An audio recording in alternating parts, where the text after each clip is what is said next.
Gandang umaga po, muli ang inyong lingkod, si Chef Roy. Kumusta po kayo lahat? Shout out po sa lahat ng makakapanood ng video ko ito. Pagkapalain po tayo ng Diyos. Sa umaga po ito, may babasahin po inyong lingkod. Pakinggan po ninyo, napakaganda po pakinggan to.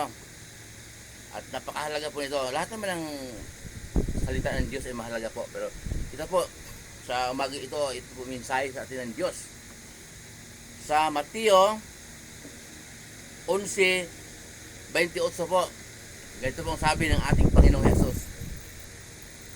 Lumapit kayo sa akin, kayong lahat na nahihirapan at lubhang nabibigatan sa inyong pasanin, at kayo'y bibigyan ko ng kapahingahan. Pasanin ninyo ang aking pamatok at matuto kayo sa akin, sapagkat ako'y maamo at may kababaang loob. Makakatagpo kayo sa akin ng kapahingahan, sapagkat madaling dalhin ang aking pamatok at magaan ang pasaning ibibigay ko sa inyo. Ayan po, binasa niya yung lingkod. Yung pong pamatok po na nabanggit ito, kung hindi nakakalam kung ano yung pamatok, yung pong sa kalabaw po pag nag-araro, yung nakalagay po dito sa likod. Kasi pag lubid ang ilagay, magasgas yung liig ng kalabaw. Kaya parang makinis na na kahoy siya, pamatok. Yun, para depensa, para hindi yung kalabaw, para hindi magasgas. Okay. Si Jesus po pala, sinabi niya na lumapit kayo sa akin, kayong mga nahihirapan at nabibigatang lubha sa inyong pasanin, at pagpapahingahin ko kayo. Hindi work po yun, ha, kasi nga mag-i-standby ka kung gamit yung trabaho ka, pahinga yung mag-i-standby ka. Hindi po yun yung naguluhan ka sa buhay, ang daing problema, hindi ba kasunod pamilya, love life ba yun, pera o ano ba yun, naguguluhan ka, pagpapahingahin ko kayo. Sa Old Testament po, mayroon tayong mababasa ng mga sabat. Yung sabat po, itanong po niyo sa mga nagtuturo, mayroon mga sabat doon. Pero sa New Testament, wala tayong marinig ng sabat, kundi puro si Jesus. Si Jesus ang daan, si Jesus, kaya Jesus ay mananampalataya dahil ang dugo niya magbubugas sa ating mga kasalanan. Ang dugo niya ang maglinis sa ating karumihan. Kaya si Jesus.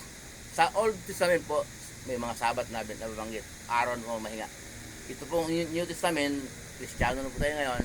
Ibig sabihin ng Kristiyano ay turo ni Jesus ang ating bumuhay araw-araw. Sa panahon ng Kristiyano po, si Jesus po ang sabat. Ayun po, nabilasan yung lingkod. Makakatagpo tayo sa kanya ng kapahingahan at kaginhawahan sa buhay. Kung lalakad tayo ayon sa kanyang turo, imumuhay natin ang kanyang mga turo. Nauna po sinabi yung lingkod, madalas na yan ang gusto ng Diyos Ama na makapangyarihan sa lahat. Tinig mula sa langit ang nagsabi, ito ang minamahal kong anak na lubos kong kinalulugdan, pakinggan ninyo siya. Diyos Ama ang salita yun. Si Jesus ang anak niya, totoo ko yun. At yung kapahingahan po naman ang sinasabi ni Jesus, kung makinig tayo sa kanya at sundin natin ang kanyang mga turo. Maging kontento kasi tayo